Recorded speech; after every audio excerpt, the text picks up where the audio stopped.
Apa kabar para sahabat? Saat ini kita kembali di tamu kita, Duta Televisi menghadirkan tamu istimewa.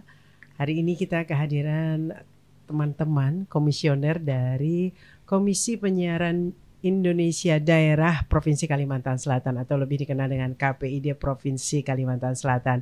Ada Mbak Nanik Hayati dan Pak Iwan Setiawan. Assalamualaikum, selamat pagi nih Pak. Harus pagi terus ya. Warahmatullahi wabarakatuh, selamat pagi. Apa kabarnya? Alhamdulillah. Ini keliling terus ya. Keliling terus untuk memberikan literasi terkait tugas dan juga mungkin wewenang dari KPID. Nah kalau kita, ini kok langsung gitu ya. Tapi menarik bahwa di luaran sana sebagian mungkin sudah aware terkait KPID, tetapi tidak tertutup juga, mungkin banyak juga yang tidak tahu dan tidak paham. Sebetulnya walaupun sudah cukup panjang keberadaannya, tapi apa sih sebetulnya, apalagi di era digital sekarang. Di era yang serba semuanya sendiri, semua punya medianya sendiri, semua punya aturannya sendiri. Ini positioning dari KPID itu seperti apa? Mungkin Mbak Nanik dulu. Baik, terima kasih Mbak Diana hari ini memberikan kesempatan kepada kami Komisi Penyiaran Indonesia Kalimantan Selatan. Ya mungkin apa sih saat ini KPID perannya? Ya tetap pada fungsinya sesuai amanah undang-undang. Kita adalah fungsinya pengawasan, bagaimana memastikan siaran-siaran yang ada di lembaga penyiaran terutama di Kalimantan Selatan itu berjalan sesuai dengan amanah undang-undang. Seperti itu, menghadirkan keberagaman dan juga tetap menjaga siaran itu tetap sehat seperti itu. Oke, artinya tetap dengan tupoksi itu ya. Betul. Tetapi dinamika nih, kita bicara dinamika. Oke, kalau kita bicara aturan, kita bicara tugas sesuai undang-undang, itu kan kayaknya ansih di dalam kertas. Faktanya media itu sendiri yang Bapak Ibu awasi saat ini kan sudah berubah. Betul. Baik itu formatnya, baik itu penyesuaiannya, apalagi gempuran sekali lagi di digital, setiap individu bahkan mengklaim punya medianya sendiri. Bagaimana menghadapi dinamika ini, Pak Iwan? Ya, saya pikir memang betul apa yang dikatakan Mbak Diana tadi. Kenyataannya ya, Undang-Undang Nomor 32 Tahun 2012. 2002 ya, itu tertinggal ya. Jadi pengawasan itu terbatas pada yang lama-lama begitu. Sementara yang baru sistem digital sekarang itu tidak diatur sepenuhnya di undang-undang itu. Mudah-mudahan dengan revisinya undang-undang nanti akan menambah penyiaran itu menjadi lebih baik lagi. Karena era digital sekarang memungkinkan hal-hal yang tidak di luar atau di luar konteks undang-undang itu terlampaui atau dilanggar oleh pengguna-pengguna lembaga penyiaran. Begitu. Baik, kita kalau bicara kan fokusnya dari KPID adalah konten siar ya. Sekarang kan perizinan dan lain sebagainya sudah tidak lagi kan, sudah dipisah. Nah kita bicara konten siar di tengah kondisi, kita tarik lokal saja. Media-media lokal itu juga jujur saja sudah mulai berguguran. Betul. Ya. Ada kadang-kadang menjadi media tempo siaran, tempo tidak. Itu fakta. Teman-teman kita juga banyak yang berkeluh kesah terkait itu. Nah, konten itu pastinya sangat beriringan dengan keberadaan media itu sendiri. Artinya eksistensi media itu sendiri. Dengan dinamika seperti ini, apa yang disupport atau dibantu oleh KPID terhadap teman-teman media ini? Iya, dengan kondisi saat ini kita sudah prihatin seperti itu ya, karena memang seperti sebelum-sebelumnya kita mendengar itu bagaimana berdarah-darahnya teman-teman di lembaga penyiaran, bahkan mengumumkan sudah tidak lagi berada di industri. Jadi hanya SK dan izinnya saja ada ya begitu. Jadi yang setiap perusahaan itu, setiap industri mengumumkan meng-layoff perusahaannya. Betul. Itu kan tentu hal yang menyedihkan buat kita semua gitu. Karena dengan landscape baru, hadirnya teknologi baru dan kemudian menghadirkan media-media baru juga itu juga berdampak dan memukul seperti itu. Kita prihatin. Harapannya mungkin KPID, kami di KPI ini bisa menjadi jembatan seperti itu kepada pemerintah. Bagaimana kemudian bisa pemerintah melihat kondisi ini, karena tentu di lembaga penyiaran ini adalah tetap produksi informasi valid berkualitas itu hadir gitu.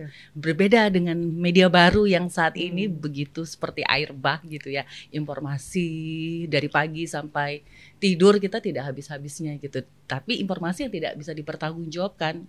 Nah, kita juga hadir di sini bagaimana kemudian teman-teman dari media penyiaran itu bisa bertahan seperti itu, bisa terus produktif memproduksi konten-konten yang baik, konten-konten yang sehat sesuai dengan bagaimana pemerintah tahu bahwa publik itu harus tetap dalam hak mendapatkan informasi yang baik, mendapatkan konten-konten siaran yang sehat. Itu yang berupaya kita sama teman-teman di lembaga penyiaran, kita saling berkoordinasi mungkin apa kemudian yang bisa kita lakukan seperti itu untuk bisa tetap eksis gitu. Baik, kita balik pertanyaannya. Dari mulai dilantik sampai dengan saat ini, apa yang sudah komisioner itu capture terkait baik LPS maupun juga lembaga penyiaran pemerintah yang publik yang saat ini mungkin jauh lebih bisa hidup karena dapat subsidi ya.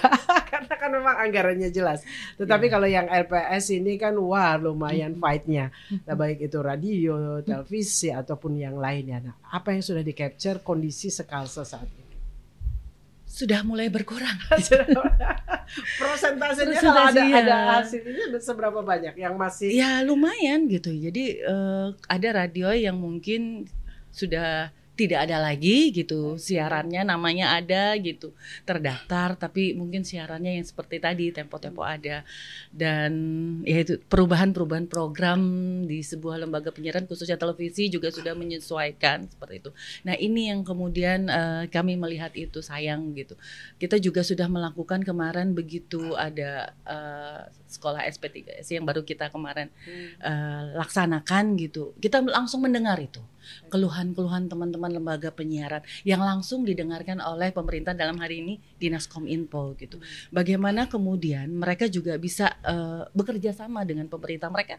Mereka sebenarnya juga dengan kondisi konvergensi media ini justru diuntungkan karena mereka bisa hadir di berbagai media baru seperti selain di media tradisionalnya gitu ya, media terestrialnya, mereka juga hadir di berbagai media baru. Ini juga sebenarnya menguntungkan buat pemerintah. Tidak hanya mereka hadir di satu media, tapi mereka bisa hadir di multiple media gitu. Nah ini juga mereka harus bertahan gitu, harus mereka juga diberi kerjasama seperti itu untuk bisa tetap bertahan, karena tidak mungkin media yang sudah punya izin itu memberikan konten-konten yang tidak bertanggung jawab. Itu yang harus dipegang gitu oleh pemerintah, yang harus disadari. Kita harus sadari pemerintah juga bahwa media-media yang sudah berizin mereka tetap dengan memberikan konten-konten yang sudah dengan role-nya seperti itu yang menguntungkan sebenarnya. Baik, menjadi menarik adalah ketika kita memang memerlukan support dari berbagai pihak. Betul. Pastinya ya. Tadi sudah dikatakan bahwa pernah memediasi, entah itu dengan melakukan pertemuan dalam hal ini dalam formalnya tadi dengan sekolah itu, tetapi faktanya kan kita melihat tadi bergugurannya teman-teman para pejuang media ini ya, baik itu yang semua sekarang multi platform. Kita nggak bisa lagi bahwa radio itu dikatakan hanya kita dengarkan audionya saja.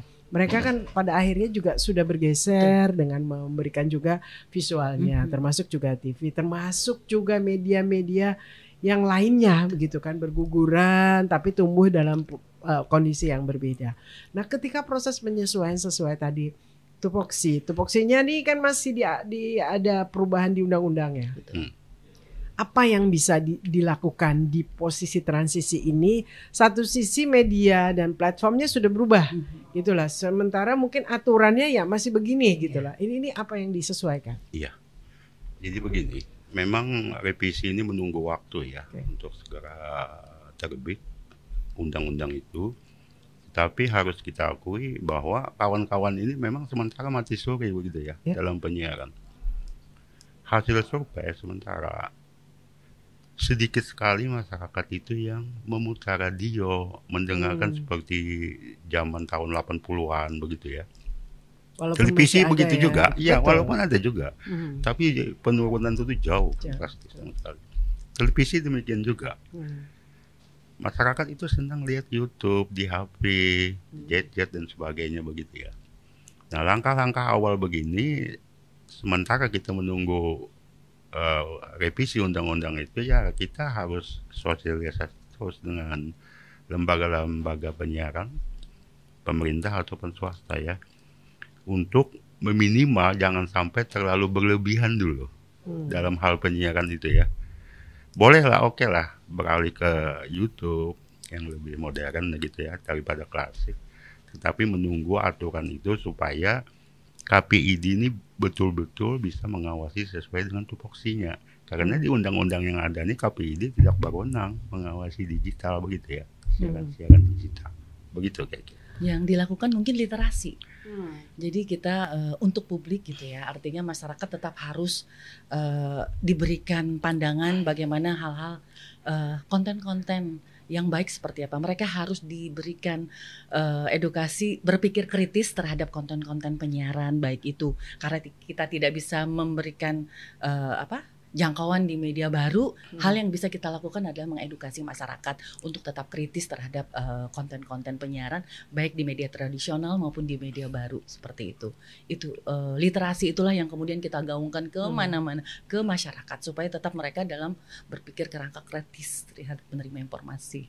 Baik, mari kita diskusi bebas. Diskusi bebas dengan sedikit, bukan kita berarti tidak mau mengacu kepada tupoksi atau SPS P3SPS. Saya sampai lupa depannya apa. Karena tadi kita juga mengakui ada hal-hal yang sudah tidak relevan yang memang harus direvisi. Baik, mari kita tutup itu, tapi kita bicara. Tadi Mbak Nani sudah mengatakan bahwa kita ingin memberikan edukasi terkait konten yang baik. Nah, pertanyaannya, dengan perubahan era seperti sekarang, di mana masyarakat lebih menyerap hal yang pendek-pendek, hal yang kekinian, generasinya juga berubah gitu ya kan. Nah, itu kan baik itu menjadi relatif pada akhirnya. Yang dulu mungkin dalam pandangan kita, kok begitu ya? Cara menyampaikan informasi ke publiknya seperti itu, tetapi ternyata itu yang paling diterima, itu yang paling bisa berdampak, misalkan begitu. Contoh viralitas, viralitas dengan menggunakan hal-hal yang tidak lazim pada apalagi kalau kita sudah tidak bicara P3SPS ya, kita tidak lazim pada masa yang kita katakan baik itu, tetapi itu yang lebih didengar, itu yang lebih berdampak kepada masyarakat. Anda mungkin di dalam diskusi kecil yang bisa menjadi terobosan, apa yang dilihat dari konten baik itu menurut teman-teman KPI? Ya, konten baik itu adalah konten yang tentu saja sehat ya. Tidak ada unsur kekerasan di situ.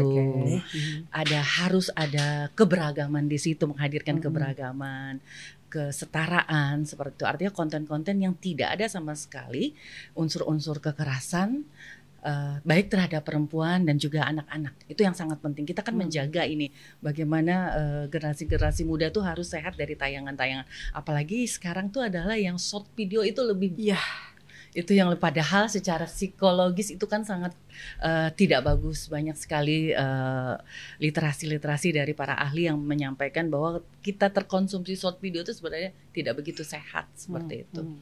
Nah, itu yang kemudian yang kita rasakan saat ini. Makanya kita harus imbangi dengan literasi digital atau bagaimana mengajak masyarakat dalam hal ini pemuda, kelompok masyarakat, bagaimana mereka juga turut menjadi produsen produser informasi, tapi yang hal-hal yang positif seperti itu. Baik, ini menjadi menarik. Short video itu kan memang menjadi hal yang secara psikologi literasinya itu yang paling diterima. Betul. Dan itu sebetulnya memerlukan kecerdasan seseorang, walaupun kelihatan mudah, tapi memerlukan kecerdasan seseorang untuk menghadirkan 1 menit yang bisa langsung nancep, entah itu yang negatif ataupun yang positif. Nah, kira-kira masukan dari KPID Provinsi Kalimantan Selatan tuh yang lagi revisi ini gitu kan, ini pasti juga penting juga untuk diberitahu karena posisinya inilah justru yang paling berdampak. Dan kita bicara televisi itu kita sekarang membalik. Kalau dulu rumah produksinya adalah mungkin in-house, bisa kita lakukan sendiri atau pakai PH. Lalu setelah itu ketika pelan-pelan ada digital itu baru ditayangkan di digital. Sekarang kan dibalik. Ada juga yang sifatnya kolaborasi, kita mengambil konten-konten viral itu untuk naik misalkan di tayangan media kita, entah itu di platform tadi radio yang sekarang sudah seperti audiovisual dan lain sebagainya. Nah, itu kan itu kira-kira bagaimana Anda melihat dan mengawasi ini? Jadi begini, short video itu boleh saja ya dilakukan pada saat ini. Ya. Tapi jangan lupa kita dengan Kalimantan Selatan dengan kearifan lokalnya. Kearifan lokal di sini tidak bisa dibikin dengan short video. Ya. Contoh kearifan lokal kita ini adalah culture-nya agamis. Banyak ustadz-ustadz penceramah agama yang tidak bisa kita lakukan dengan short video saja. Ya. Televisi melakukan short video itu sama seperti kita bikin kayak TikTok, itu kan tidak bermakna siaran itu. Sehingga yang long video yang panjang itu bisa kita lakukan disesuaikan dengan kearifan lokal yang disenangi oleh masyarakat kita. Misalnya ceramah-ceramah guru-guru agama kan di Kalsel banyak. Guru Bahid, guru Ilham, dan seterusnya banyak begitu ya. Itu kalau dikemas sedemikian rupa, pelosok-pelosok itu ya, di luar Banjarmasin, siaran itu sampai misalnya yang terjauh Kota Baru atau Tabalong, itu pasti didengarkan orang, dilihat orang. Sehingga mereka tidak susah-susah datang ke pengajian. Begitu juga dengan olahraga. Keagamaan dan olahraga ini kalau diberitakan betul-betul orang akan menonton. Tidak perlu yang short-short itu. Atau perlu juga short itu dalam untuk lebih meringkas orang menonton ya. Kebanyakan masyarakat ini menontonnya dalam jangka waktu yang lama itu orang-orang tua, ya. Mereka tidak mungkin menggunakan HP itu terlalu lama ya. Sehingga hal-hal yang demikian perlu kita benahi bagaimana nanti konten-konten siaran itu yang masyarakat senangi sesuai dengan kearifan lokal kita Kalsel ya. Nah ini perlu pemikiran dan kerjasama berbagai pihak, baik pemerintah maupun lembaga penyiaran swasta ataupun lembaga penyiaran pemerintah ya. Saya yakin ini begitu kita melakukan penyiaran masalah ceramah agama 1 jam, 2 jam, 3 jam tetap ditunggu orang. Oke, baik. Tapi kan faktanya memang tadi seperti yang saya sampaikan bahwa kolaborasi itu sudah terjadi. Ya. Bahwa media-media mengambil juga dari hal-hal yang sifatnya viral atau hal-hal yang pendek-pendek tetapi lebih berdampak. Ya. Nah, dari posisi di KPID sendiri pengawasannya seperti apa dari masa setelah tadi pelantikan sampai dengan dinamika saat ini? Saya dulu ya. Pengawasan itu sementara kita menunggu undang-undang tadi karena yang digital itu wewenang KPID belum masuk ke ranah itu begitu Mbak. Jadi kita menunggu itu, tapi kalau ini sudah jalan yang short video itu yang viral dan sebagainya itu silakan dalam batas-batas yang sudah diatur di undang-undang sebelumnya, tidak ada kekerasan dan sebagainya begitu ya. Kontennya itu cocok juga untuk anak-anak yang di bawah umur dan sebagainya. Nah ini yang perlu diperhatikan sementara menunggu undang-undang itu disempurnakan begitu ya. Nah mungkin saya sedikit nambahkan karena kita tidak bisa menjangkau itu, kewenangan kita masih terbatas gitu. Tapi ini yang sudah diadapt justru dari yang tadi digital itu sudah naik ke program-program di tadi media-media mainstream yang jadi wilayah pengawasan KPI itu seperti apa? media mainstream yang menjadi pengawasan kita tetap melakukan porsi itu gitu. Tapi ketika kalau kontennya ternyata dari short video itu gimana? Mereka harus mengambil hal yang menyaring gitu. Tidak ketika itu sudah masuk layar media penyiaran gitu, ya tetap itu harus menjadi mengikuti. wilayah pengawasan. Itu menjadi wilayah pengawasan gitu. Tidak boleh ada pelanggaran-pelanggaran di situ. Mereka juga harus tahu gitu kan. Makanya ketika itu sudah harus naik, itu sudah harus bersih gitu dari pelanggaran. Karena tetap akan ada sanksi di situ kalau terjadi pelanggaran gitu ya. Jadi di depannya tetap P3SPS itu dari manapun sumber kontennya itu yang akan menjadi baik. Kitab sucinya itu harus ada gitu, dipegang oleh teman-teman lembaga penyiaran. Kalau kita bicara opportunity ke depan ya, menurut teman-teman di KPID ini akan kemana arah dari konten-konten media kita dengan terus bergulirnya kreativitas digital yang saat ini ada. Iya. Saya pikir saya tetap berkeyakinan ya bahwa bagaimanapun nanti digital ini meluas dengan konten-konten yang beragam, Kalsel itu akan tetap memegang kepada keadaan religiusnya. Keagamaan Kalsel itu kuat. Jadi saya yakin nanti siaran-siaran pun akan menyesuaikan ya. Baik televisi maupun radio itu akan menyesuaikan dengan kearifan lokal kita ini yang akan terjaga ya sepanjang zaman begitu ya. Baik, artinya tetap akan dicari yang punya kredibilitas ya. Nah dari Mbak Nanik sendiri ini kan background orang media nih, orang media yang sekarang berpindah posisi menjadi pengawas dari konten media. Itu apa yang berbeda dari kondisi ini? Yang berbeda dari kondisi saat ini tentu tantangannya besar banget gitu ya. Ketika dulu hidup mulai dari radio yang berbeda situasinya gitu, saat ini harus serba cepat begitu, ya tetaplah teman-teman media penyiaran itu bekerja sesuai dengan regulasi yang sudah kita lakukan gitu. Kedepannya akan seperti apa tentu akan berubah gitu. Kita akan sudah menjadi masyarakat informasi gitu, yang setiap hari informasi itu diproduksi begitu. Bagaimana keharusan kecepatan masyarakat untuk butuh informasi yang lebih cepat lagi gitu. Nah ini kemudian kita sama-sama aware juga gitu, bagaimana tetap bisa hadir ke masyarakat dengan konten-konten yang tetap baik seperti itu. Di dalam perubahan undang-undang yang sekarang sedang digarap, terintipkah apa saja poin yang menjadi garis besar atau titik kekuatan yang justru memang ini nanti akan menjadi jawaban dari tantangan saat ini? Iya. Jadi revisi undang-undang ini sebenarnya hanya ingin menambahkan kewenangan KPID itu di digital ini, pengawasan digital ini. Jadi tidak terlalu meluas ya. Sementara pengawasan digitalnya ada komisi tersendiri kalau tidak salah ya. Nah ini ingin juga KPID masuk ke sini supaya pengawasan KPID sepenuhnya dapat dilakukan, karena digital ini tidak bisa kita hindari ya. Tetap jalan begitu lembaga penyiaran swasta, bahkan radio bukan hanya televisi, radio pun menggunakan YouTube begitulah. Dan konten-kontennya itu kadang-kadang berlebihan juga di luar batas undang-undang yang sudah terbentuk sebelumnya gitu ya. Karena kan RUU ini kan sudah lama gitu ya, belum goal untuk disahkan. Jadi setiap periode itu akan menyesuaikan. Sementara berubah terus ya. Berubah terus. Jadi belanja masalahnya berbeda lagi.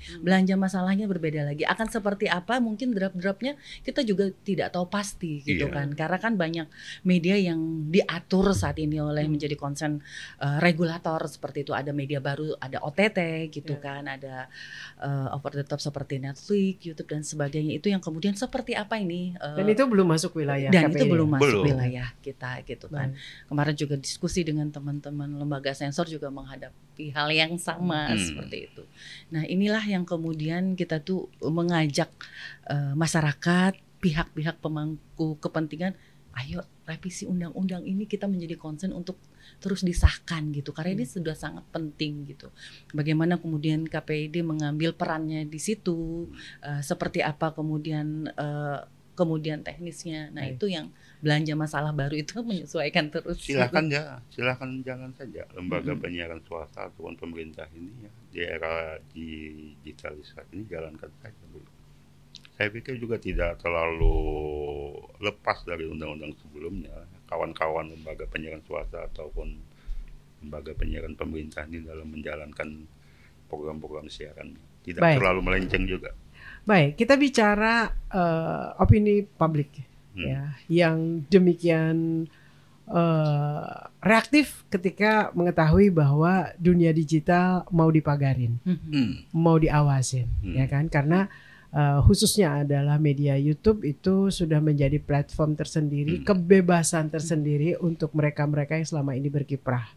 Ada yang bisa hanya dengan pakaian senyamannya gitu kan, minuman sesukanya dan lain sebagainya. Itu kan platform yang sudah ada. Sehingga ketika ada opini bahwa ini akan dipagarin, kita pakai bahasanya dipagarin, itu akan malah menjadi serangan tersendiri terhadap KPI dan KPID yang mengatakan ini, kita diskusi opini ya, yang mengatakan bahwa sebetulnya tidak terlalu urgent fungsi dari KPI dan KPID selama ini menanggapi hal ini.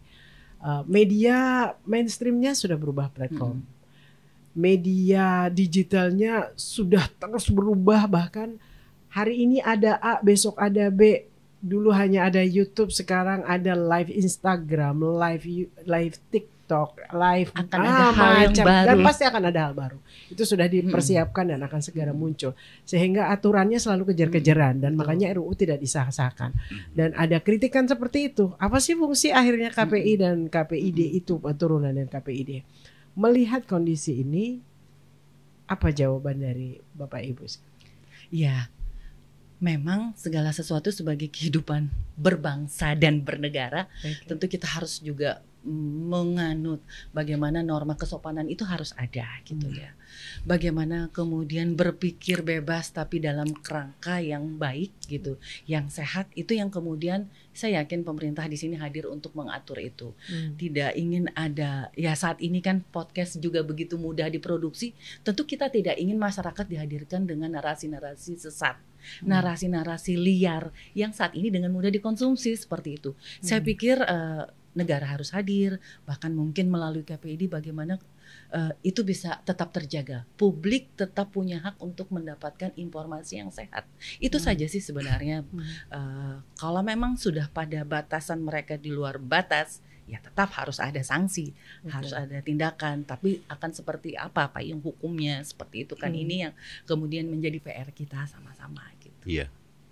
Dan bagi Kalsel, bukan hanya KPID ya yang tidak menginginkan atau tidak menghendaki konten-konten yang berlebihan begitu ya. Masyarakat langsung nanti yang akan mempermasalahkan ini atau memperkarakan ini ya. Nah, menjembatani ini mungkin KPID nanti yang akan melakukan tugas-tugas ini. Ya. Makanya kita sebatas kemampuan kita ya.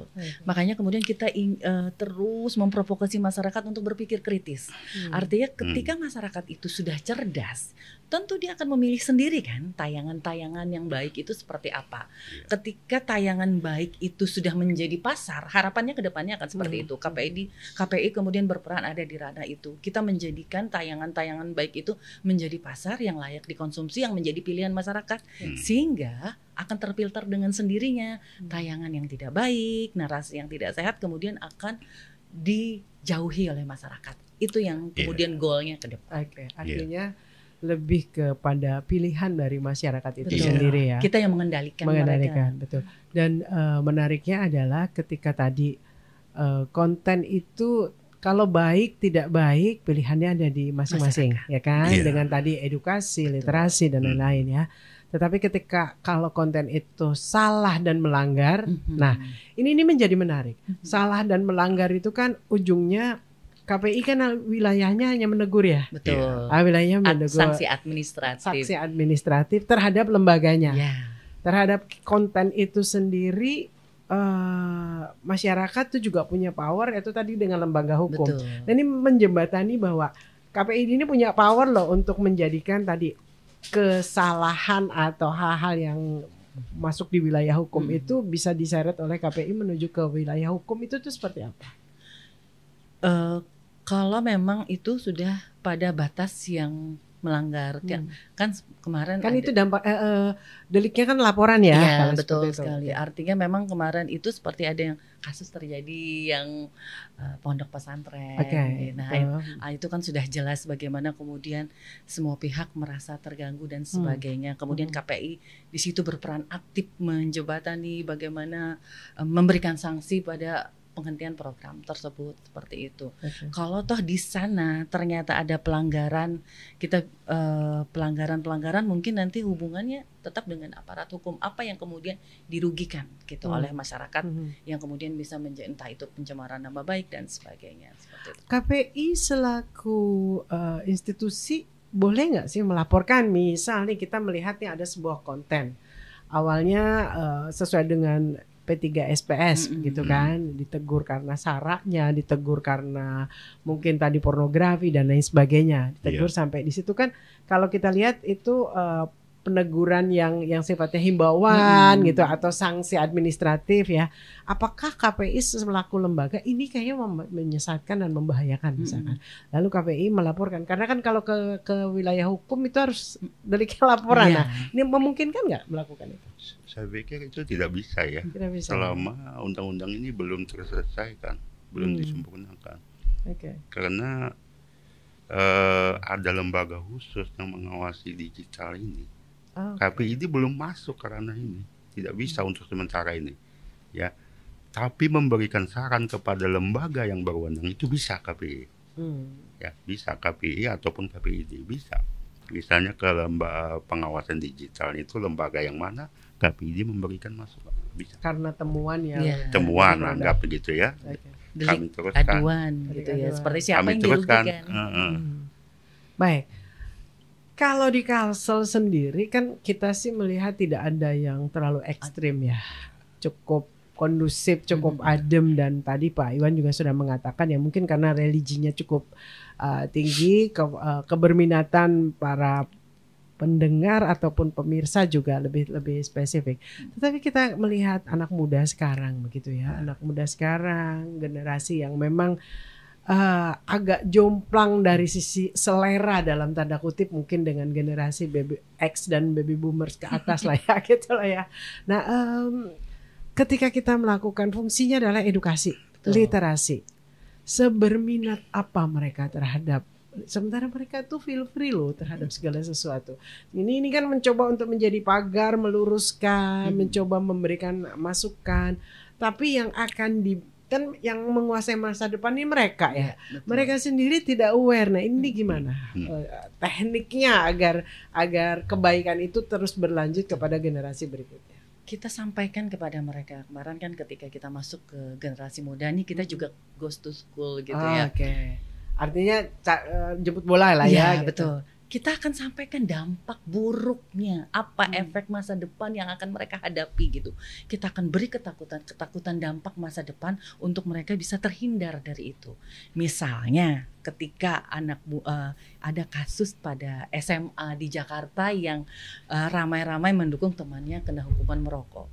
Kemudian berimbas kepada nggak bisa kerja kan? Nggak bisa. Ada perusahaan yang kemudian tiba-tiba harus tidak mau menerima satu angkatan dari lulusan. Itu kan sesuatu yang harus disadari oleh generasi muda gitu.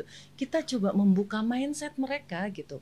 Artinya dengan menyampaikan dampak-dampak buruk, ketakutan akan hal menimpa buruk kepada mereka itu dulu gitu kita ajak.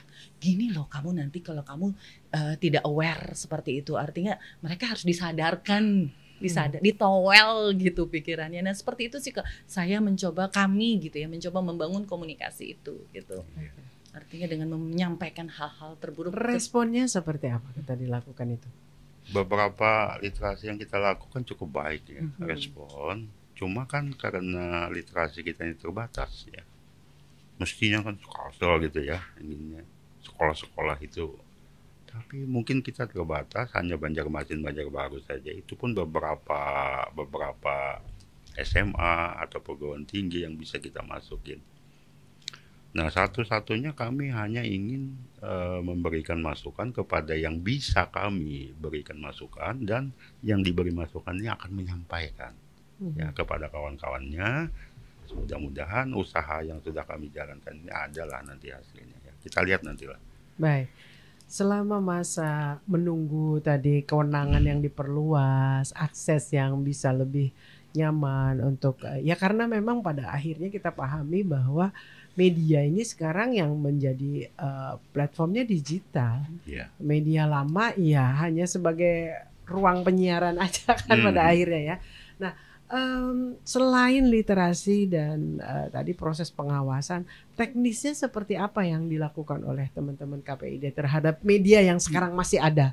Saya katakan masih ada karena tadi di awal kita sudah bicara banyak yang juga yang posisi tempo. Iya, gitu. kita tidak terlalu mengawasi terlalu dalam tanda petik galak begitu ya.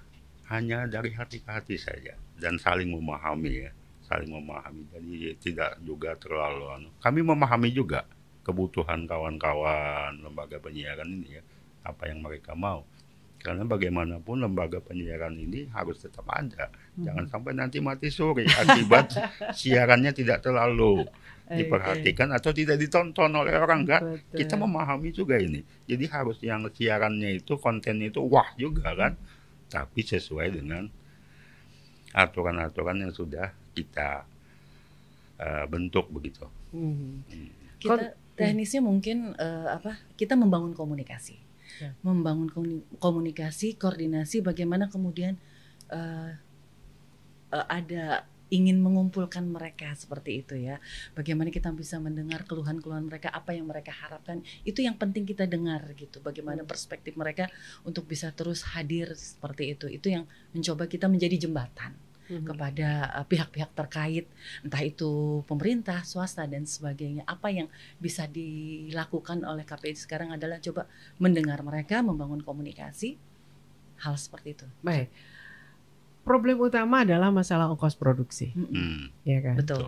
Tadi Mbak Nanik menyampaikan bahwa kita mencoba untuk menjadi jembatan, KPID mencoba jembatan komunikasi kepada pihak-pihak, dalam hal ini pemerintah, kan pastinya begitu ya. Teman sinerginya adalah pemerintah. Apa yang disampaikan kepada pihak pemerintah? Sementara kita tahu ketika ada anggaran disunat. Nggak disunat sih, kalau disunat kesannya kasar ya. Anggaran dikurangi gitu kan ya. Anggaran direvisi, diperkecil, diperketat.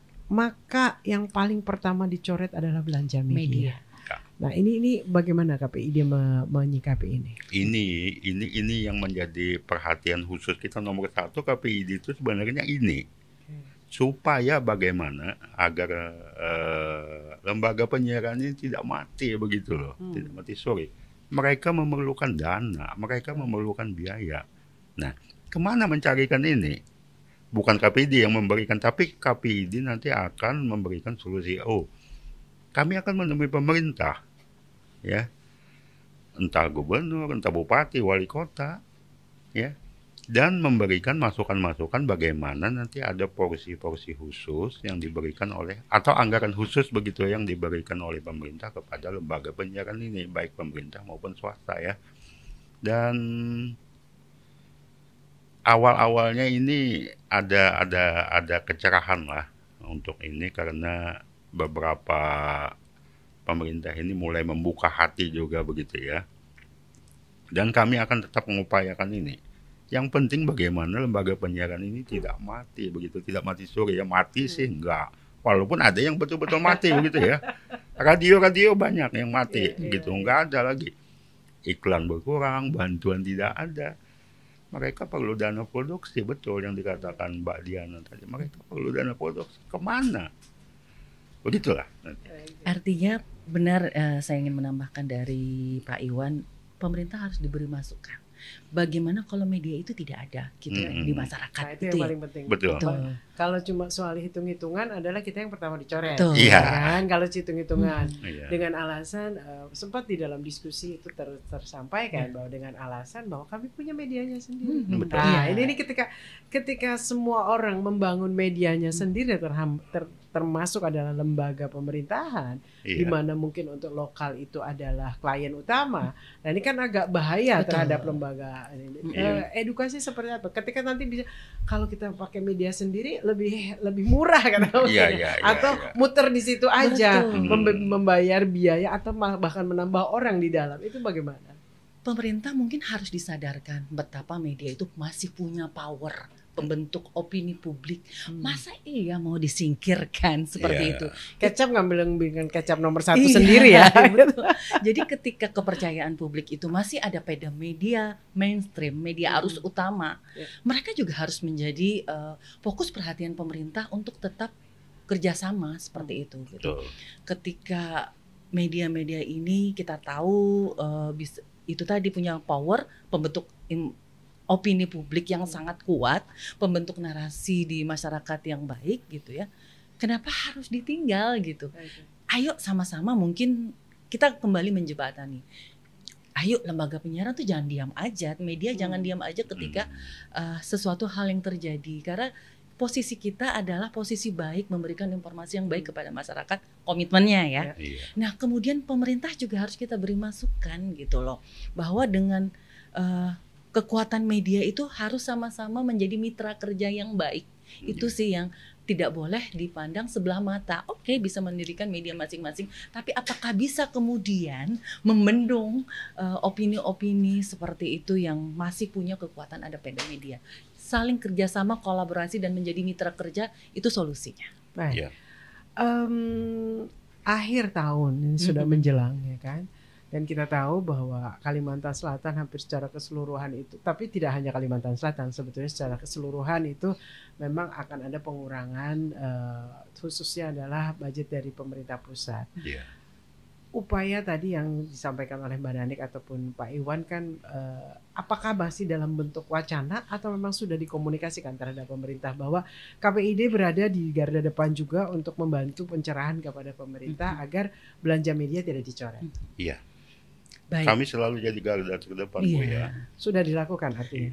Kemarin pada momen sekolah SP3 SPS itu yang kami sampaikan.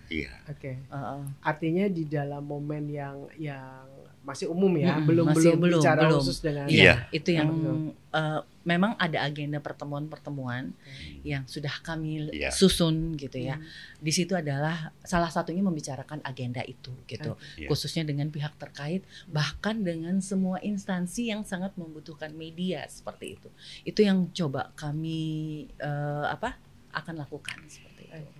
Satu saja kata kuncinya Mbak Diana ya, win-win solution ini diperlukan. Lembaga penyiaran ini perlu kebutuhan. Nah, pemerintah juga perlu kebutuhan. Apa sih sumbangsih lembaga penyiaran ini untuk pemerintah? Kalau sekadar kritik, kalau sekadar pemberitaan biasa, itu mungkin nggak ada artinya ya. Malah merugikan bagi pemerintah kan. Mereka perlu lembaga penyiaran ini betul-betul ada output yang bagus dan berguna bagi pemerintah gitu. Pemerintah provinsi kah, pemerintah kabupaten kota kah? Ini yang mereka maksud. Kalau mereka sudah merasa diuntungkan, bukan membatasi berita-berita tentang kejelekan pemerintahan, bukan itu. Pemberitaan yang bagus-bagus bahwa pemerintahan ini sudah jalan, pembangunan bagus, perencanaan begini-begini, itu yang mereka perlukan. Baik, ini menjadi menarik ya, karena Pak Iwan sudah masuk ke wilayah konten nih, jadi menarik. Satu sisi kita pahami di dalam pilar demokrasi media ataupun insan media, termasuk juga outputnya itu kan menjadi salah satu pilar demokrasi.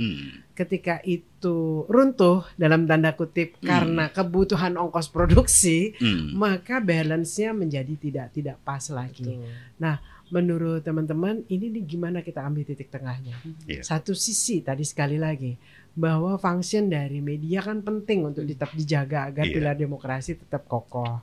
Sisi lain kita tuh juga kondisinya sekarang kembang kempis dan pemerintah menjadi salah satu pembeli terbaik lah ya untuk khususnya untuk media lokal. Menurut Mbak Nanik atau Pak Iwan harus bagaimana ambil win-winnya? Kita membangun MOU aja. Kalau misalnya dari KPID nih ya, misalnya gitu ada kebetulan kami di bidang kelembagaan yang fungsinya adalah bagaimana membangun pihak ketiga, membangun kerjasama dengan pihak ketiga seperti itu. Kami coba masuk ke salah satu contoh, misalnya ada sebuah institusi di Dinas Pemberdayaan Perempuan seperti itu. Bagaimana kemudian kita membangun MOU dan bagaimana kemudian media bisa masuk ke situ dengan program-program mereka seperti itu. Itu yang salah satu. Itu juga bisa dilakukan dengan pihak-pihak lain. Bagaimana menghadirkan program pemerintahan itu hadir di lembaga penyiaran. Harapannya lembaga penyiaran itu lebih kreatif supaya menghadirkan konten-konten yang baik seperti itu. Tapi nggak boleh kritis dong. Nggak boleh kritis. Nah, ada program lain kan? Ada program lain kan. Nggak apa-apa, kita tetap menghadirkan balancing ya. Ada kan tidak hanya di program itu saja. Tentu di situ kita harus menghadirkan, melayani mereka dengan baik. Tapi kan media juga punya banyak program yang lain yang juga bisa kritis untuk tetap fokus kepada kebutuhan masyarakat seperti itu ya. Nah itu kita punya balancing yang bisa dimain dan didesain teman-teman media. Saya pikir punya agenda setting yang baik seperti itu. Kritis boleh saja Pak, boleh kritis itu ya, tapi batasnya ada porsi-porsi tertentu. Yang lebih diutamakan itu adalah siaran yang memang memberikan hasil-hasil dari pemerintahan itu bagaimana begitu loh. Yang baik-baiknya saja dikeluarkan. Itu yang mereka perlukan kan. Kita jujur saja. Kalau terlalu banyak kritis, jangankan dibantu, diperhatikan saja tidak. Kritisnya jangan memukul, tapi merangkul ya. Kritis memukul. Jadi ini menjadi menarik karena menjadi PR hampir semuanya. Ketika semua menjadi satu corong, itu menjadi tidak sehat juga untuk media pastinya kan. Karena kita nanti tidak punya kesempatan untuk bisa memberikan masukan, lama-lama bisa terjerungkup kan semuanya secara keseluruhan. Sekali lagi media kan memang juga menjadi salah satu pilar demokrasi. Tapi juga menjadi menarik bahwa kita harus tahu porsi. Tadi Mbak Nanik menyampaikan bahwa mungkin untuk bicara tadi seperti yang Pak Iwan sampaikan, prestasi, hal-hal yang sifatnya hal konten positif itu lakukan dalam produk yang terpisah. Mungkin pemberitaan, hal yang balance silahkan dilakukan karena kalau sama sekali tidak ada masukan dan kritik rasanya agak sulit juga media akan hidup ke depannya ya. Baik, nah kalau ke teman-teman insan media yang saat ini masih ada dan berkiprah ya, baik dari pihak manajemennya maupun juga mereka yang berada di lapangan gitu ya. Ini terutama orang media ya. Mbak Nani sendiri mengcapture-nya kondisi saat ini untuk hal itu sudah seperti apa? Terhadap media, perkembangan medianya dan insannya yang mereka yang berada di garda depan. Karena kan layunya media itu mereka yang terdampak gitu lah itu. Ada media itu tadi. Ada media-media yang tetap masih eksis gitu. Mereka juga masih tetap bisa siaran dan di sisi lain ada media-media yang sudah tidak bisa lagi siaran gitu. Ya saya pikir mereka punya cara bertahan hidup masing-masing gitu ya. Kreativitasnya ya. Kalau terlalu pakem dengan aturan rada repot juga ya. Itu yang kemudian dimainkan secara cantik oleh teman-teman media. Karena ya mereka juga harus tetap hidup gitu. Mereka harus tetap, dan mereka juga menjadi fungsi mitra kerja pemerintah, pihak ketiga, swasta, dan itu yang harus benar-benar bisa dimainkan perannya oleh teman-teman media gitu. Itu saja sih. Harus rajin menjemput bola, harus kreatif terhadap tuntutan zaman, seperti harus adaptif juga supaya bisa tetap hidup gitu. Artinya saya ketika melihat teman-teman media memainkan perannya dengan sangat cantik. Artinya teman-teman media Kase the best lah ya gitu ya, dan di lapangannya juga. Pak Iwan ada yang disampaikan lagi Pak? Saya rasa cukup saja itu ya, apa yang disampaikan oleh Bu Nani, luar biasa. Baik, kita masih punya 1 menit ke depan untuk KPID sendiri update-nya. Yang tadi kalau kita bicara soal menunggu RUU yang disahkan kan itu semua ya. Tapi khusus KPID Provinsi Kalimantan Selatan ini kan sudah mau akhir tahun, pasti sudah ada rencana program juga untuk 2026. Apa yang ingin disampaikan dan mungkin ini juga menjadi hal yang ditunggu juga oleh masyarakat. Baik, terima kasih. Ya semoga di 2026 kita bisa berjalan dengan program yang sudah kita susun. Artinya program-program tentu adalah ingin tetap siaran layar kaca maupun radio itu tetap sehat. Kita juga ingin memberikan apresiasi terhadap lembaga penyiaran yang berjalan tetap di role-nya dan tetap memberikan tayangan-tayangan inspirasi seperti itu. Itu tentu kita ingin memberikan apresiasi itu. Semoga di tahun 2026 itu bisa kita wujudkan sama-sama. Itu sih hal terpenting dan tetap memberikan peran kritis pada masyarakat dengan tayangan-tayangan sehat. Mungkin apa sih ya? Tayangan itu masyarakat bebas memilih tayangan, tapi yang punya kendali kita. Kita yang mengendalikan dengan tayangan-tayangan yang baik, tayangan-tayangan yang sehat seperti itu. Iya. Pak Iwan? Kami menginginkan lembaga penyiaran ini baik swasta atau pemerintah, radio ataupun televisi ini jangan sampai nanti di 2006 itu pingsan, mati suri atau mati sama sekali ya. Yang mati suri mudah-mudahan hidup lagi. Kami mengupayakan ini, tujuan puncaknya ini. Yang pingsan bisa bangkit lagi gitu, siuman begitu kan. Artinya seperti tahun-tahun 80-90-an lah. Bagaimana orang tetap memutar radio, mendengarkan berita-beritanya. Ya bagaimana orang menonton televisi, ya. Lebih banyak porsinya ke situlah nanti tujuan kami. Puncaknya itu. Nah, beberapa cara untuk mencapai puncak ini kan melalui pemerintah, pendekatan dengan masyarakat, kemudian pendekatan dan kerjasama yang baik dengan lembaga penyiaran begitu. Baik, terima kasih atas kehadirannya. Mudah-mudahan lain kali kita bisa ngobrol-ngobrol dengan tim lengkap juga. Betul, ya sambil mendengarkan program-program yang lebih fix nanti untuk KPID di 2026. Dan terima kasih juga sudah berada di garda depan dan tetap memperjuangkan keberadaan media-media khususnya media lokal Kalimantan Selatan. Terus bersemangat dan selamat bekerja. Terima kasih. Baik, pemirsa dan siapapun Anda sahabat-sahabat yang selalu setia dengan tamu-tamu kita tahu bahwa tidak hanya soal media, kita dengan kehidupan kita itu memang selalu penuh tantangan. Dan memang peselancar yang tangguh adalah mereka yang mampu mengatasi badai dan ombak. Bukan berarti nggak pernah kelelep dan minum airnya ya. Mungkin kecebur-kecebur sedikit tidak masalah, tetapi dia yang mampu mengatasi badai dan tetap tersenyum untuk menghadapi tantangan dunia. Terima kasih. Kita jumpa kembali dengan tamu yang lain. Saya Diana Rusyanti, sampai jumpa.